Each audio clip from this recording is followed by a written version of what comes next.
don't particularly like them, but I'm going to start doing live streams once in a while because it's the only way I'm going to get used to them. So, I have been doing live streams on Friday nights and I've been talking about the Lady Bird Lake deaths. I can't really say murders because the police don't agree with that. I still think 13 people in 20 months is a lot of people that are just accidentally drowning. But I digress. I did want to do live stream tonight about the murders, um, or the deaths at Lady Bird Lake, but I want to get more background on the victims, and I'm having a real hard time digging that stuff up. So for right now, until I get more done, we are going to put a pin in that story. So what we're going to do tonight is I'm going to do a story time. So gather around. If you're family and you've been here before, thank you for coming back. If you're new, if you're like completely brand new, that's great. That's fine. Welcome. Uh, Everybody sit down, grab a drink, grab a snack. We're doing the story time. I want to talk about a story that I've known about for years. A story that I've always found very interesting. At the time I found out about it, it was still an ongoing case. It has recently been closed. So I want to talk to you about Ben Novak Jr. Ben Novak Jr., if I could, was killed, I believe, in 2009. Let me see if I can pull this stuff up real super quick, and I'll just read this that way. I don't get anything messed up. Okay. In 2009, Bernice Novak and her son, Fontainebleau Miami Beach hotel heir Ben Novak Jr., were murdered 3 months apart. Narcy Novak, Ben's estranged wife, was convicted of orchestrating the murders after a highly publicized trial and was sentenced to life in prison without the possibility of parole. On April 5th, 2009, Ben's 87-year-old mother, Bernice, was found dead in her Fort Lauderdale, Florida garage. Her husband, Ben Novak Sr., who built the hotel and owned it till 1977, had died in 1985. Her death was initially ruled to be the result of accidental fall. Well, let me pause right here. She had multiple bruises, broken bones, contortions, and everything else, and they tried to say that she fell. Um, so, she didn't fall. Like, there's no way she fell. Um, but anyway, they ruled it an accidental fall trying to get out of her car in the garage. But after her son's murder 3 months later, a subsequent police investigation revealed that her death was homicide. Now, Ben Novak Jr., his parents were Bernice and Ben Sr., and they were the owners of the Fontainebleau Hotel in Florida. And it was a very ritzy, upscale place. I'm sure that it still is. But back then it was very ritzy, it was very upscale, very expensive, and they lived a very lavish life. Ben Novak Jr. grew up attending his parents' parties when he was like 6. He grew up very in the party lifestyle. He had a nanny that took care of him. He didn't get a lot of time with his parents. He had a nanny that pretty much raised him. Um, he grew up. As he grew up and got money, he was the heir to that fortune. Plus, he started his own business and became a businessman, doing conventions and stuff. That was actually his business. But anyway, as he was growing up, he became very troubled. Like I said, he was raised by a nanny. He was very troubled. He was raised in a fancy, fast-paced lifestyle. So he started doing coke at a young, like in his teens. But as he got older, though, and he started making his own money, he used his money to have. He had a very, I mean, like majorly good. I can't think of the right word I'm looking for right now. I'm kind of stuck on a word. But he had a phenomenal Batman collection. He had one of the biggest Batman collections of of ever. Like he had a great Batman. He loved Batman. And he also, as he got older, he learned that he liked, I guess he liked coke. He liked strippers. He loved going to strip clubs. So in this lifestyle, he actually met a stripper that he loved, and her name was Narcy. And she had a daughter named May. So, and he wanted to be there for her. So he married Narcy and took May in, and they were married for a long time. But they had a very tumultuous marriage. They fought a lot. They did all kinds of things, and that's because one, he wouldn't leave the coke alone, but two, he wouldn't leave the strippers alone. And Narcy didn't like being cheated on, and I get that. Nobody likes that shit. Nobody wants to do that. But anyhow, Narcy didn't like being cheated on, so rather than leaving him, she killed him. But while she personally did not kill him, she hired her and her brother hired hitman to do it. But let me continue reading, and I will get on with this because now we've got a little bit of a background on Ben. Like I said, he liked the coke, he liked the party, he liked Batman. He had a collection that was just beyond belief. He had fancy cars, but he had everything. All right. Like I said, he liked to party. He liked to go to the clubs. He liked to. Hi, Angela. He liked to go to the clubs. He liked the strippers.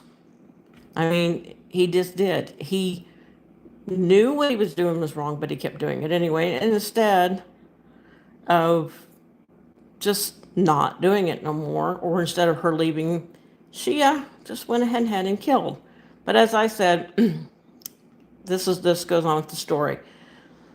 So on the morning of July 12th, 2009, her son, who was 53, was found bludgeoned and suffocated to death in the penthouse suite of the Hilton Hotel in Rye Brook, New York. He was bound with duct tape and his eyes were gouged out. At the time of his death, he was having an affair with porn actress Rebecca E. Bliss. He was also the heir to a multi-million-dollar estate. So, like I said, she hired, hello, Darlene, I see you out there. So did, she had this done to him. And she tried to frame her own daughter for this. She tried to frame her daughter and get the daughter in trouble for it, so that because the money that he had inherited, he was leaving it to Narcy's daughter May, and so that she would get all the money. Narcy tried to frame her daughter. Isn't that lovely? What a wonderful family. But yeah, he did the strip clubs. He did all of it. He did all of it, and she had him killed. The crime scene pictures. One of these days, I need to learn how to do this. I really do. I don't think I could show these pictures though. I'd probably get my channel pulled. Um, but you could look it up. The crime scene pictures are horrible, and there's been a few movies about their relationship. One of the better movies I've seen, surprisingly enough, is put out by Lifetime, and it's called Beautiful and Twisted, and it's their whole thing. Like it talks about everything that happened to him. But at the time I was learning about this, they still didn't have her. The trial wasn't over with yet, and they still didn't have her pinned for the murder. She was working on like getting her daughter for this. She was trying to frame her daughter for this. So, with that being said, at the time I first learned about it, they didn't, they were looking at the daughter. They didn't get this till later, but she hired her brother or got her brother to hire some people to do this for her. And I've always found this case, I've always found this case so interesting. From the first time I heard about it. And I think I originally heard about it, I don't know, on Snapped or one of those shows. I don't remember who it is, but Um, yeah, and so I started doing some little bit of research, and then I started. That's kind of what kind of got me into true crime was this one right here because I found this very interesting. Like this whole thing was a mess. It turns out she wanted the money, but anyway, so after she had her husband bludgeoned, his eyes gouged out. They showed that. There's pictures of that here on the internet. I have them pulled up, but I know I can't show them, so I won't. But anyway, during the trial, Narcy Novak, I keep saying Nancy, and I don't know why it's Narcy. Narcy from Fort Lauderdale was arrested for the murders of her husband and mother-in-law in July 2010, 3 days shy of her husband's 1 year death. He'd been dead 1 year, like 3 days shy of that. Her brother, Cristobal Veliz, who also accused of enlisting Alejandro Gutierrez Garcia and Dennis Ramirez to participate in both murders. So they killed the mom first. They killed Ben's mother first. And after they killed Ben's mother, 3 months later, she had been killed. And like I said, they ruled her death an accident, and it wasn't an accident. She had bruises and broken bones and contortions and all kinds of problems. And they tried to say she fell in the garage. Well, she fell down. She hurt herself. Bullshit. Nobody, I mean, and Ben kept saying, there's no way my mom fell. You're not getting it. You are not getting this. There's no way she did this from falling. But yeah. So anyway, Narcy Novak and Cristobal Belize were tried together in a federal courtroom in White Plains, New York in 2012. The duel's defense was to blame Narcy's only daughter from her previous marriage, May, for having orchestrated the killings, stating that she was motivated to collect Ben Jr.'s estate, including a large collection of Batman memorabilia, which I mentioned that. He had a big collection of Batman stuff. He had cars and all kinds of stuff.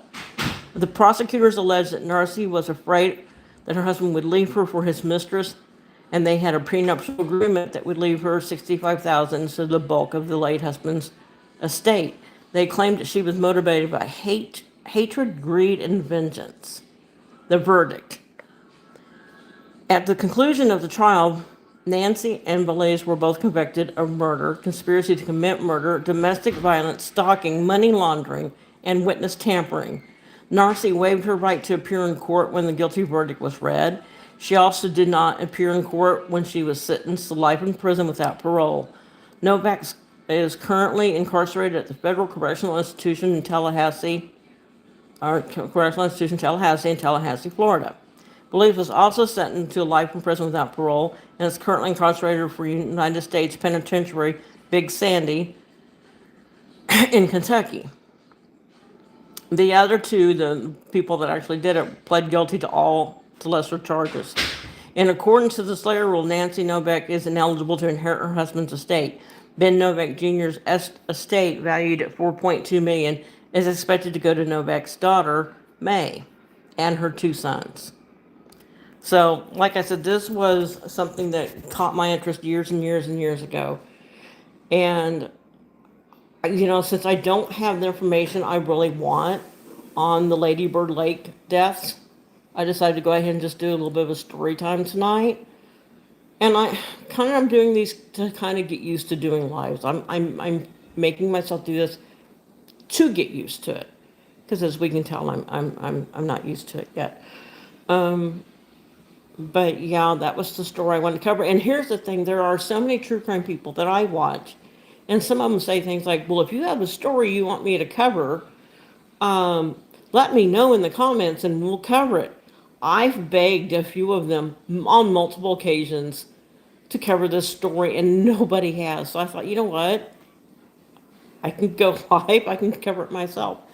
The unfortunate thing is there's so many things I would want to show people, and you can't, because the scene, the pictures were just too much. I would be banned from YouTube. I don't even think my thing would be blocked. I think I'd just be banned. I think YouTube would just say go.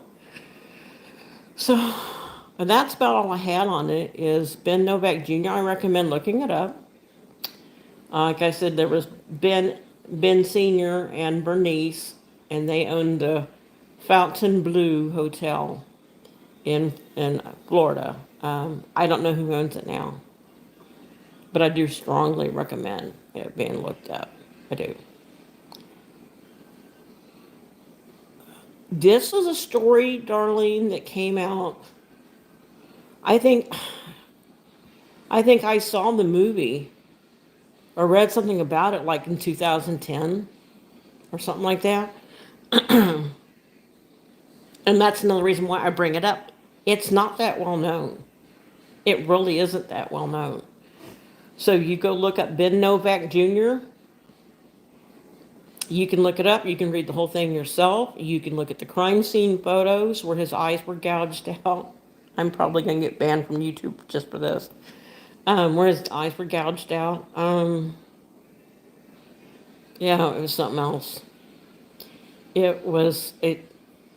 It was something else. And like I said, Lifetime did a movie called Beautiful and Twisted. I remember. See, I can't talk. I recommend people watch it. I really do. I recommend people watch the movie if you can find it. And I'm sure there's other movies, or at the very least, there's episodes about it, like on Snapped or Killer ID or something. I'm sure there's episodes somewhere. If you just type in Ben Novak Jr., Ben or Ben and Bernice. Bernice was his mother. I'm sure that will be covered. I'm sure you can find it. And the Lifetime movie, Rob Lowe plays Ben Novak Jr. So, and I can't remember who plays the mom. I can't remember who plays Bernice. I was trying to remember and I just can't. But that's, I mean, I didn't have much. Like I said, I really want us as a group to look up, to work on the Lady Bird Lake deaths because I don't believe for 1 minute that 13 people have drowned in 20 months. I just don't. The Austin police keep saying that. They keep saying they're just drownings, everybody's just drowning. People get drunk and wandered into the lake. Typically,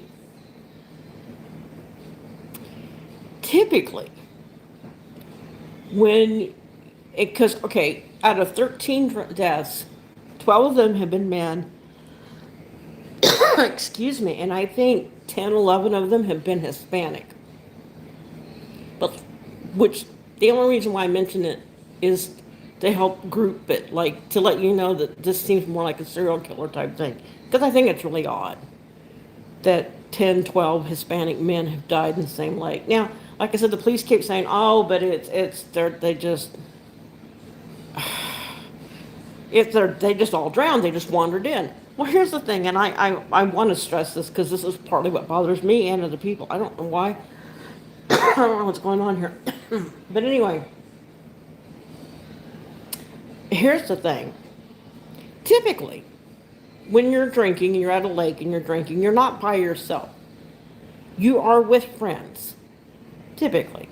Most people don't just wander into a lake by themselves in the middle of the night when they're drunk. I'm not saying it's not possible. I'm just saying it's not typical. So typically, let's look at this. Typically, if you're drinking and you're by the lake, you're with friends. You're sitting around the lake, you're drinking, you're doing whatever you do. You're doing drugs, not doing drugs, whatever. But you're drinking, you're listening to music, you're having a good time. If somebody is so drunk that they're wandering off into the lake and drowning, don't you think friends would have, I don't know, tried to go in after their friend, tried not to, or maybe been afraid to go in, maybe just called 911, anything. Every single one of these people were found alone. One of them for sure was a homicide, but they're saying the rest were either accidental drownings or suicide. And I'm not buying it. And it's not just me.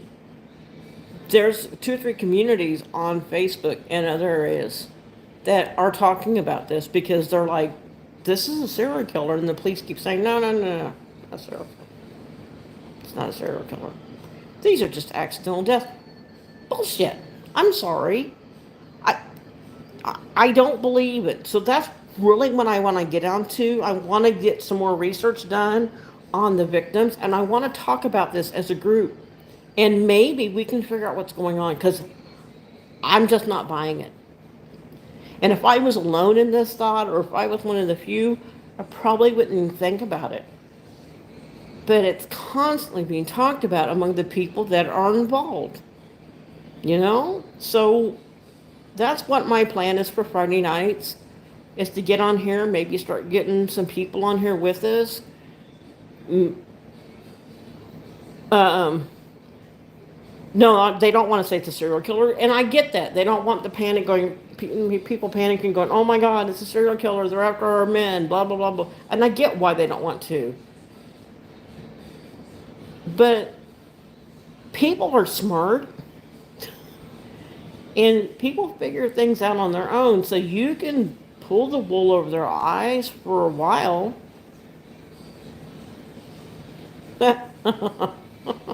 Thank you, Angela. Um, uh, People are smart, and they figure it out. Like I said, I know that there's been 13 of them in like 20 months, 21 months. And maybe that it's all accidental. I don't think so. But like I was saying, um, 13 people in like 20 months, 12 of them been male.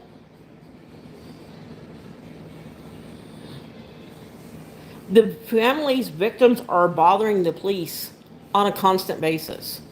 They're constantly saying things like, "What's going on here?" They're asking questions, forcing the police to have like come out to the public and say, "No, no, no, it's not a serial killer. I still don't." But the people aren't buying. The families aren't buying it. The families are upset. That's why the police are coming out going, "Oh no, no, no, no, this is an accidental." No, the families aren't buying it. The friends aren't buying it. Well, I guess kind of like the Bermuda Triangle. I mean, but instead of taking down ships, it's taking down people. I don't know.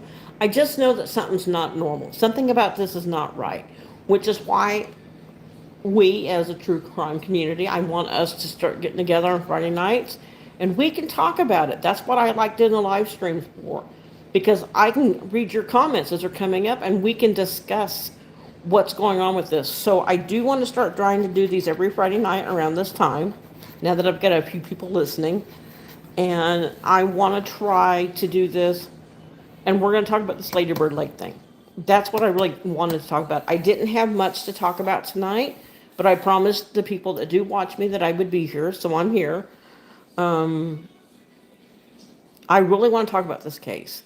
I talked about the Ben Novak case, one, because it does interest me, and two, because it's a filler, because I don't have the information I want. I need more information I want to gather more information on the victims, because I want to start seeing, if we start examining these victims, I want to see if there's a pattern, like with the victims, not just that they're male and not just that most of them are Hispanic.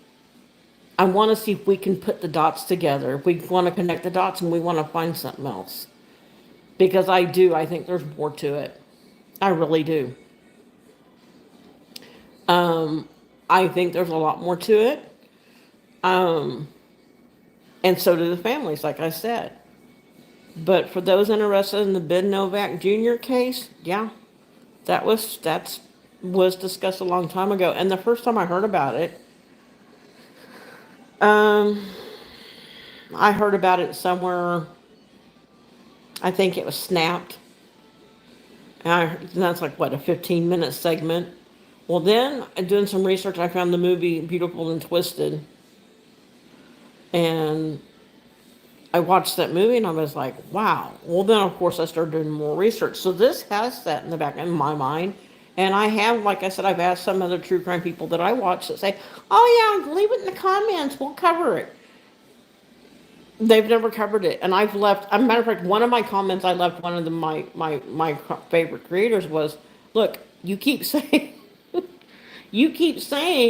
you'll cover a crime if we ask for it, and this is like the 16th time I've asked you in like 3 years. Could you please cover this case? And it's never been covered, so I think, you know what? Maybe it's not worth their time, but I think it's an interesting case. And I'll tell you another one that I don't hear covered very often is John List. in 1970 something. Because this is an old one.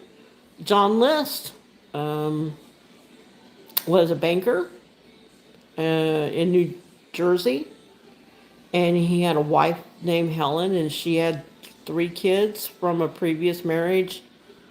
I think that Pat, no, I think Pat was from a previous marriage, and I think the other two kids were from them, because there's a John Jr. and John Jr. looks just like his dad. But there's three kids. I can't remember fully if one of them is from a different marriage or what, but it's his wife and three kids, and he let his mother move in with him. They bought this beautiful mansion in New Jersey, way out of his league. So he had this beautiful mansion in New Jersey, big fancy thing with a ballroom, and it had the intercom system where you could play music and stuff over it, and there was upstairs was an apartment, like an apartment, and that's where he put his mom. And he was a very religious, church-going man. Went to church every Sunday. Had a banker's job. Was making okay money. Hello. Had was making pretty good money. Um, and then he lost his job. Well, instead of going out and getting another job, or sitting down and talking to his wife about it, or any normal thing, he kept going to work every day. He would take the train to work, but he wasn't going to work. He would just sit at a train station or at a diner and drink coffee and read the newspaper all day, and then he would come home at night like he'd been at work. Who the fuck does that? But anyway, he had a joint bank account with his mom, and she lived up in the apartment in the house. And she had a joint bank account. It was either a joint bank account or he was like some sort of financial advisor on the account or something. But he had basically, it was a joint account with his mom. And so he was drawing money out of her account to pay the bills since he wasn't working. And this ruse went on for a very long time. This man got up every morning, got dressed, put on a suit, tie, drank his coffee, packed his stuff, went to work. And he would sit like at the train station or a diner or whatever all day, and then he would come home, kiss his wife, his kids, da da da da. Well, after about a year of doing this shit, he started running out of money. The account started running dry, and he's like, well, golly gee, what should I do now? Well, instead of doing the right thing, oh, I don't know, and telling his wife when it first happened, or even telling her later, look, I'm sorry. I know you're going to be mad. You might even divorce me over this. I'm not sure, but I've been lying to you all this time. I haven't been going to work. I lost my job a year ago. Now bills aren't getting paid anymore, and I don't know what to do. I mean, I don't know, but so instead of going to his wife in the beginning when it first happened, or even halfway through it, or even later on, instead of going to his wife and talking to his wife about it, or talking to his mother, or anybody, he decided to smurder them. Let's smurder them. Whatever. I'll take their life. I'll give their life to God. I think that was one of the things he said. So this man comes home. The first thing he does is kills his wife. Then he waits for his kids to come home one by one, and he picks them off. Then when they're good and dead, he goes upstairs to the apartment where his mom's living at, and he kills her. Now, mom was a bigger woman, and I guess he couldn't get her fat ass down the stairs. So he just left her up there. To hell with it. Left her up there. So he couldn't get his mama down the stairs, so he left her up there. But he had taken this ballroom, and he had put sleeping bags on the floor, and he laid these bodies on top of the sleeping bags, and he laid them up like in rows, the wife and the three kids, all neat in a row. Then he sat down and he made himself a bologna and cheese sandwich, and he ate the sandwich. Then after he ate the sandwich, I'm not done. After he ate the sandwich, he writes a letter to his reverend, his preacher or whatever, the person that he, pastor of his church, whatever, he writes a letter saying, if you have found this, I've decided to take my family's life. I've decided to send them to God because I can no longer take care of them, and I didn't want them to go to hell, so I killed them. I did it. Okay, that's wonderful. So he writes this letter to the pastor. He's got the people lined up in the thing. He turns the air conditioning. I can't remember if he turns the heat because it was like January or something. And I can't remember if he turned the heat down or he just turned the air conditioning up. But he makes the house really cold so that the bodies last longer. He sets the house, thermostat in the house, turns on this really creepy orchestra music that you can hear piping all over the house. The next day he calls the kids' schools, says that they're not going to be at school anymore. They're going on an extended family trip. There's been a death in the family or something. They're going on an extended family trip. He calls the milkman. This was back when people were still getting milk delivered to their homes. He calls the milkman, cancels deliveries, calls the newspaper, cancels those deliveries. He took care of everything. So, he takes care of everything. He goes and he leaves. And I don't remember what state he ended up in. I read this book a long time ago. Because, like I said, this happened in the 70s, and I read this book a long time ago. I will bet you I read this book 20 years ago. So I'm surprised at my age I still remember as much as I do about it. But he goes to another state. He takes on a new name. His name is Bob Clark now. And he gets a new Social Security card. And that was a long time ago. That was easier to do. You could just show up at the Social Security office and say, hey, I lost my Social Security card. And they're gonna go, oh, okay, well, what's your name? Bob Clark. So they take down the information, they give him a Social Security card, blah, blah, blah.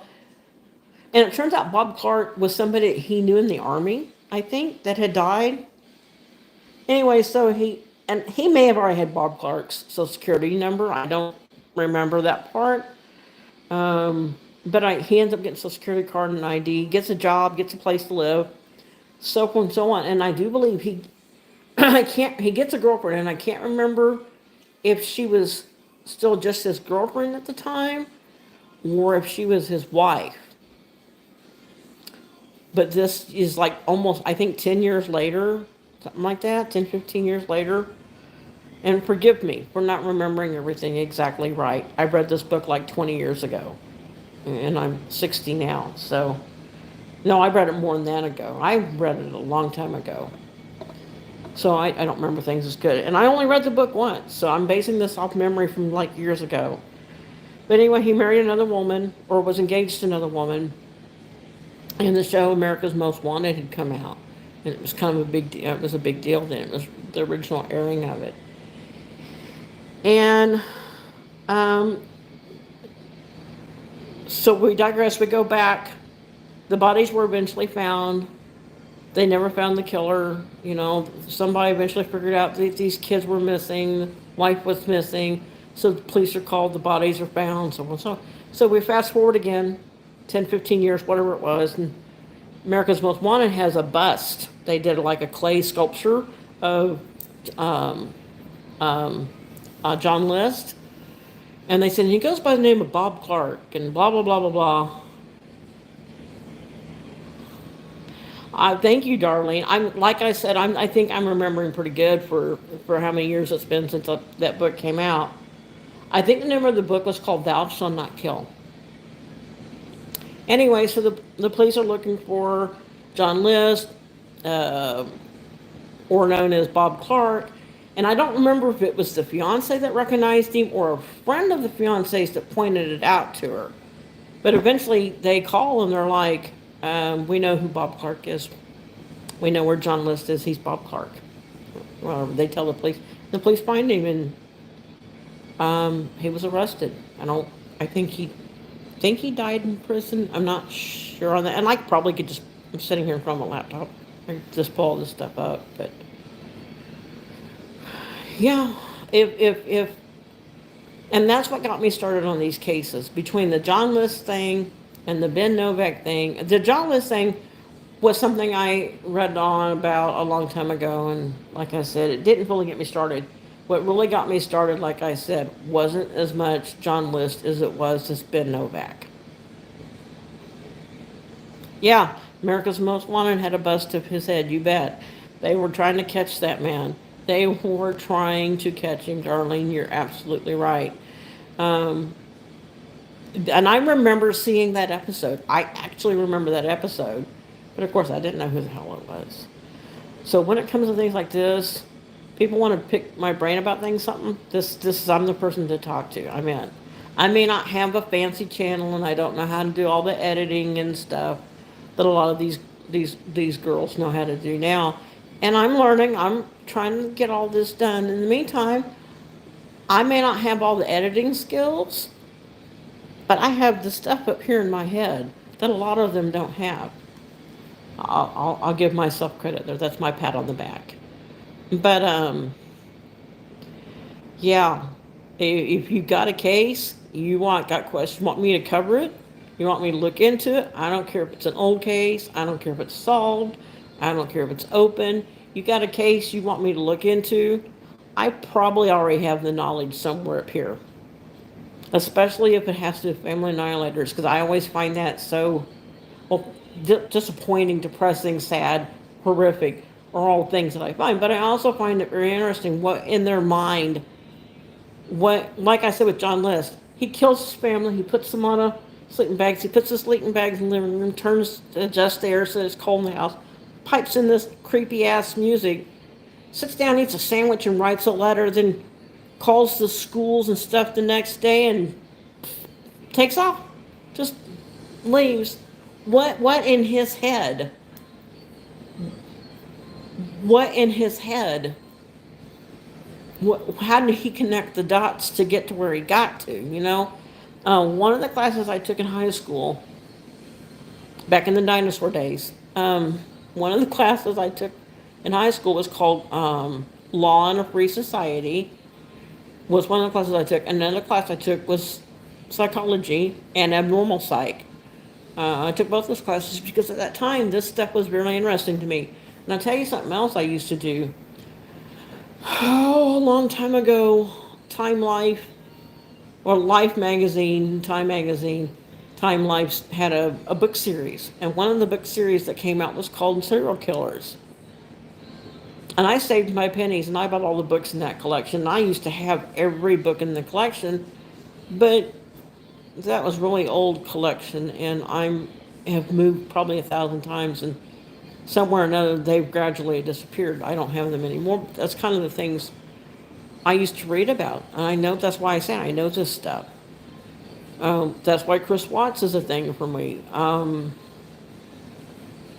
Speaking of Chris Watts, I'm not sure what we're going to talk about Wednesday. There's just nothing new. It's so hard to come up with new stuff.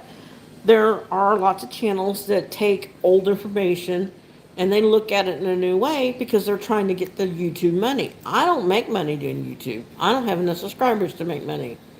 And after tonight, I might be banned anyway. But I, I, and I don't like just taking a bunch of old information. Now, if it's something that is old information that nobody talks about, and we can look at it in a different way, that's fine too. I'll do that. Like I said, we can keep talking about Chris Watts because the majority of my viewers seem to want to talk about him because we want to see Nicole hung. Like, we believe Nicole did this. Or that she had a part in it. I don't know if it was drugs or dark magic or whatever. I actually don't believe it was any of that. I believe drugs was a bigger possibility. I'm not saying that none of those things aren't possible. I'm not saying that, none of it was possible. I believe for him it was more simple. He was an idiot. Nicole was a manipulator, and she got what she wanted. I do believe they knew each other a lot longer. Yeah, I know I'm bouncing around on topics. I'm going from Chris Watts to John List to Ben Novak, back to John List, back to Chris Watts. I'm bouncing around right now because I'm trying to think of something we can talk about for Wednesday. If anybody's got any ideas for Wednesday, that would be great. Let me know in the comments or something. But yeah, on Friday nights, I want to get on here, and I think I'm going to talk about the Lady Bird Lake stuff. I want a chance though to sit down and really get in depth with the victims, because I think if we sit down and we discuss these victims, we might be able to find a pattern. And the fact that they're male and most of them were Hispanic, we might be able to find a pattern. Something happened. So that's something we can be talking about on Friday nights. But like I said, if anybody watching this, or if you know anybody that has any questions about another case, wants me to cover something, there are other cases out there I can cover. I can cover Wade Wilson. I can talk more about Madeline Soto. I can talk about Summer Wells if anything news happened with Summer Wells. I don't think it has. Madeline Soto stuff is kind of hot right now. But so many people cover this stuff and they just about beat it to death. And I just don't know that much about them. The Chris Watts thing I find myself more attracted to because I lived with a narcissist. I was married to a narcissist for 13 years. And I was probably about 6 or 7 years into it. Lisa has a small channel. I helped her get from 800, so it's up to a little over 1,000 now. Just because channel is big doesn't mean it's better. You have a valid point. That's what I said. You do. You have a valid point, Darlene, and I appreciate your input. I would like my subs to go up a little bit. I was hoping I would make 500. I'm at like 410 or something like that. 405, 410. I'd like to hit 500. If I hit 500, I think I'd be happy. But I'm also happy with what I have, because my community, while it might be a small community, is a loyal community, and I have a loyal community that likes to talk to me, and they like to leave comments, and they like to discuss what we're discussing. They don't agree with me, and they don't have to. That would be horrible for me to expect everybody to agree with me. But I feel like that my input. I'm in my living room, and I thought I heard something at the front door. I probably should have locked the doors already. I'll be done with this soon, and I'll lock them then. But no, and I understand what you're saying. I'm working on trying to learn how to do the editing and stuff that a lot of people are doing, but I'm kind of glad that I don't do it, and I'll tell you why. There has been so many strikes. I think I'm okay. I mean, in the neighborhood, I think I'm okay. My neighbor next door listens. Neighbor behind me listens. So, I think I'm okay. I just thought I heard, and it's probably a dog or something on my porch. I thought I heard something move on my porch. I'll be safe. I'll be safe. I've got a few more minutes, and I'm gonna wrap this up and lock the doors anyway. I know I live in a safer enough neighborhood that I'm comfortable leaving my doors unlocked during the day. It's only at night that I lock them. Yes, Angela, I'll be safe. I will be. I'll be safe. I'm not going to just walk away from a live stream to go lock my doors. I'm sorry, I'm not. I'm hard-headed. It's like I said, it might not even be my door. I live in a duplex, and a lot of times we share a porch. So a lot of times I hear stuff that sounds like it's over here, and it's not. I used to live out in the middle of nowhere. I like being where I'm at, but because I like my neighbors, I've got good neighbors that look out for me. And out in the middle of nowhere, I think as a single woman, I would be more afraid if I lived in the middle of nowhere, because it would take forever a place to get to me. Whereas right now, I live in a little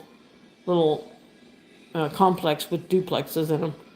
And like I said, I got a neighbor right next to me on my other wall. He's pretty good about listening for things. Like, he knows I live here by myself, and he's pretty good about listening and making sure I'm okay. I mean, my son's staying with me right now, but I still feel like, out in the country, I would feel more alone. So I like where I'm at. But Yeah, there's Chris Watts, which we'll keep doing on Wednesdays. My Friday nights are going to be live streams, where I want to talk about Lady Bird Lake, but I can talk about other stuff. That's what I keep saying. If y'all have any ideas or suggestions or questions or comments, please let me know. I think some of these cases, like this Lady Bird Lake thing, I think if we can get enough of us talking about it and really look at these victims, we might be able to figure out something. Not that the police are going to listen to me anyway. Yeah, I'm gonna go to show up at the Austin Police Department. I'm going, hello, my name is Robin, and I'm a content creator on YouTube, and I've solved your case. Gonna look at me like I'm crazy. They're probably gonna lock me up. But we might come up with something that we can pass along to people that they might be able to, you know, it might be able to help. I think that maybe we can help. I know that cases are solved like that. I know that people have been able to solve cases this way. Okay, that's not my porch. That's the back. That's my son in the bathroom. See, I'm good. But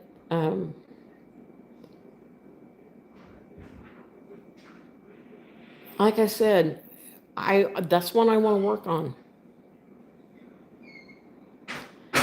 I have too. I've heard of YouTubers. That's what I'm saying. That's why I want to do this Lady Bird like thing. That's why this is important. Nobody has an answer for this. Everybody keeps saying it's accidental deaths. I don't think so. I think we should put our heads together, and I think we should look at the victims.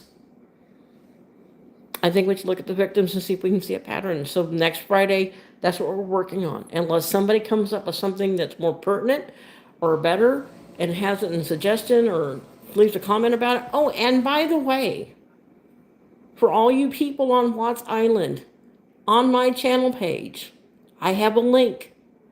And I keep meaning to mention that. I keep forgetting about it. I have a link. You can click on this link and you can go sign a petition to get the case reopened, to get Nicole investigated, because I feel like she needs to be investigated. Here's the one thing on that. Here's the one thing. This one gets me. I've watched these more popular YouTubers like Amber from ATS and Kelly from What's the Obsession, and a few others. I've watched these people, even Zawoki, and not only do they take old stuff and they rehash it, which I get it. I do, I get it. I understand why they're doing it. But they always add titles to like bombshell information. So I'll go watch a little bit of it and realize it's not bombshell. It's stuff that most of us already knew. And here's something else I've learned, and I don't know why. I don't know why this is a big deal for them. That a lot of them refuse to read or to take Dylan's book seriously. Because I keep telling people, like, it's simple. Yes, Chris lies a lot. Yes, he's full of shit. He does, he lies. But there's truth sprinkled in that. And I think of all the confessions that Chris has made, I think the most honest confession was his confession to Dylan. And the reason why I feel that way, and I don't think that one is completely honest. There's lies in that one too. But I feel like that's the closest he's been to telling the truth because he trusted Dylan. He saw Dylan as a friend. He trusted Dylan like a brother. He was writing a book with Dylan. So he was more honest probably with Dylan than he was with anybody.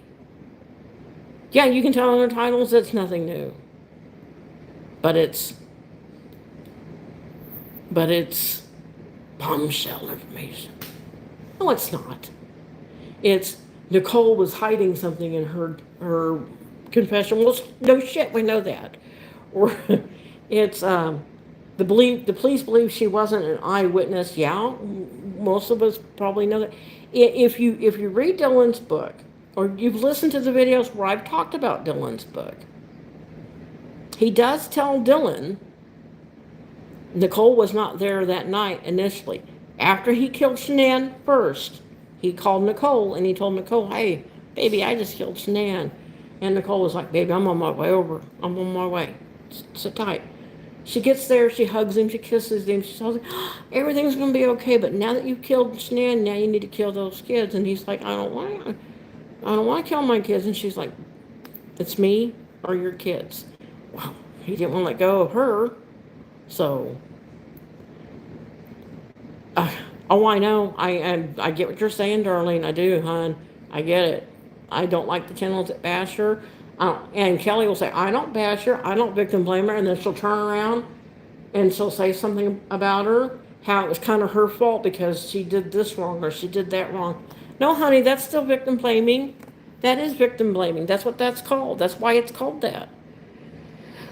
One of my videos, one of the first ones I did where I mentioned Kelly, she left me a 3-paragraph comment defending herself. Well, I don't victim blame and I don't do this and I don't do that. And I'm like, yeah, you do. Yeah, you do. I told her, I said, she goes, why don't you like me? And I said, the comment I left back was, Kelly, I never said I didn't like you. I don't know you. What I said was, I don't agree with some of the shit you put out there. I don't agree. And I said, it's not you doing it, it's your panel that does it. You let your panel say anything they want, and you don't correct them. Right. There you go. That's it. Exactly it. She is trying to please everyone because she wants the views from everyone.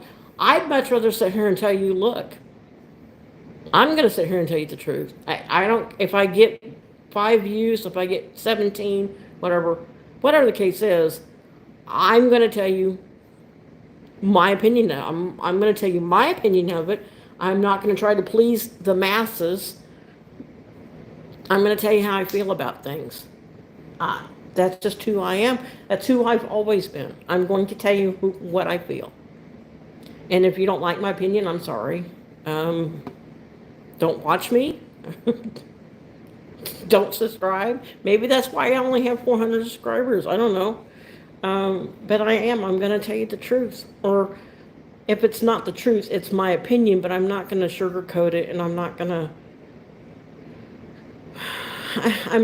going to be wishy-washy about it to please everybody.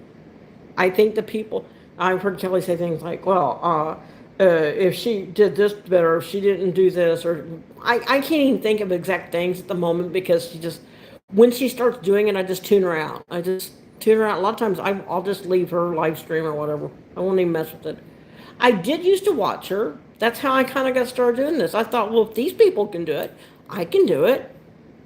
I mean, it's not that easy, but if they can do it, I can do it. I just got to learn how to do some of the editing and stuff. That's where I'm lacking. I got to learn how to edit and put videos up and stuff like that. But it's better to be, yes. Thank you for the compliment, and I appreciate it, but I agree. It is better to be small and have integrity. I have integrity. Maybe that's why I do have some of the people I have, because I don't believe in. And Amber from ATS, I've complimented her channel a few times, but I've been noticing that if you're not one of her favorites, your comment gets ignored. Like, you get ignored. So I don't even comment. I don't like, I don't subscribe, I don't comment. No, I am subscribed, because you can't comment. Her and Kelly both do this. You can't comment in a live stream until you subscribe, and you have to be subscribed for 5 minutes. So I think I'm subscribed to both, but I don't buy memberships. Somebody gifted me a membership to Amber's, and I thought, oh, goody, yay, woohoo! And I don't have a problem with Amber per se. I don't, but I have noticed that if you don't agree with her opinion, or you're not one, or you don't have to agree, if you're not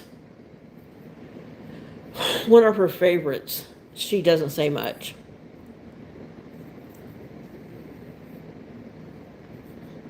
I'm not in the clique either, so don't feel bad. Just start our own clique. That's what I'm doing here. I'm starting my own clique.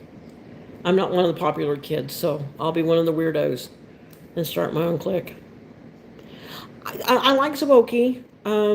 There are times that he gets on my nerves a little bit, and I probably get on other people's nerves, so that's, to be expected.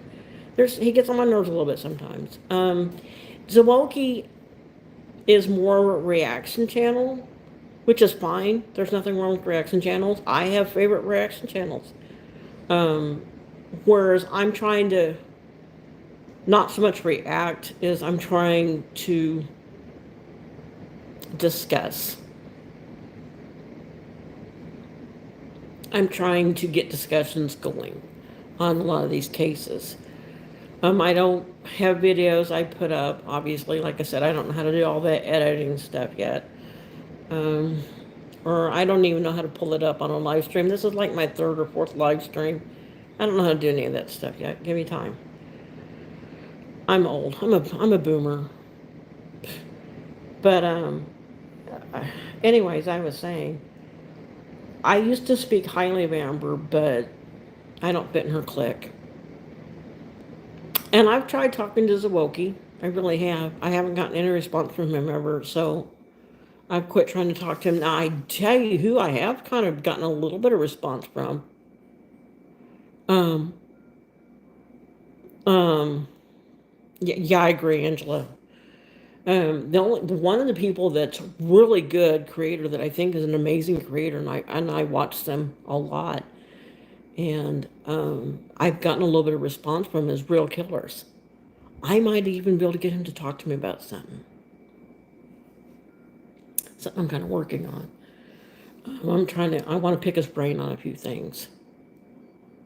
You're right behind me. Yes, technically you're Gen X, and technically I'm a boomer. But let me tell you something. Because I make jokes about this when I watch reels and stuff on Facebook or Instagram or whatever. I can't get into my TikTok account because I've got over 1,000 followers on TikTok, and I could go live on there. I've got lots of followers on TikTok, but I can't get in. I've tried everything they told me to try, and nothing gets me in. And I'm not creating a new account.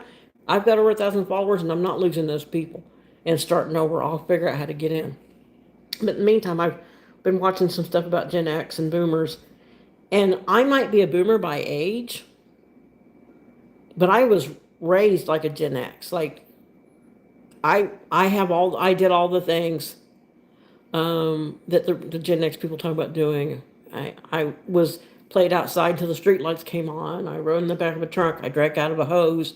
I went 3 miles, 4 or 5 miles down the street to my friend's house. My parents didn't know or care. I was raised like a Gen X. And I raised my own children the same way I was raised. So mine might be millennials or whatever, Gen Z or millennials and whatnot. But they act more like the Gen Xers kind of because they were raised like a Gen Xer. So, and Real Killer is very good. And I have got him to talk to me a little bit in comments. So I'm gonna keep reaching out to him. He seems to be my best chance because I want to pick, a couple of these people. I want to talk to them about these cases. I want to kind of pick their brain a little bit. I want to see what they say. He is so humble. He actually made a comment on my friend's chat. I was so excited. I told, yes, he did that for me too. He hearts a lot of my comments and he comments back to me. And he's left one comment on one of my videos, and I was like, wow, damn. Um, and like I said, so did Kelly at WTO, but hers was a 3 hour or 3 hour. It was 3 paragraph complaining about how she wasn't a victim blamer. And well, the comment started out, "Why don't you like me?" And I was kind of like, I never said I didn't like you, Kelly. I don't know you. But yeah, this Lady Bird Lake thing is something I really want to work on. I want to work on it as a group. You're a psychiatrist? Well, Angela, um, welcome. I probably need one. Actually, I see a therapist once a week for my complex PTSD from being married to a narcissist for 13 years. But that's a whole other story. I've got videos about this. If you want to go through my old stuff, they're all cringeworthy, but I've got videos on that. I've got 11 years with a psychopath. Is what I entitled it. By the time because we actually were only together like 11 years total, and then for another year, about another 2 years, he kept hoovering me back in. He would hoover me in a little bit, And I would go back to him a little bit, and then I would see this, and things would be good at first. And then I would see the same stuff, so I would leave, and then he would hoover me back in, and then I would leave. So there's 2 years where we were kind of back and forth until I finally just said enough was enough. And now we've been apart a total of a year, like completely apart, not speaking at all for a total of a year. And I hate to admit to the women that I let him hoover me back in, but he did. I loved him. I would have done anything for him. As horrible as he was, I loved him once. Would have done anything in the world for that man. So if you really want to watch some cringy stuff, if you want to watch really cringy videos, go back to my old stuff. Watch my 11 years with a psychopath. That talks about my 11 years with my ex. And it was a rough, bumpy 11 years. But I didn't really want to get into that. That's what I said. I've got a whole series on that. So Wednesday we'll talk about the Watts case. I'm not sure what we're going to talk about, but we'll talk about it. I just got to come up with something to talk about because I don't like rehashing the same stuff. And every once in a while, I find something old in like an old video that people aren't talking about, and that's how we got on the subject of the dark arts from last week and the week before.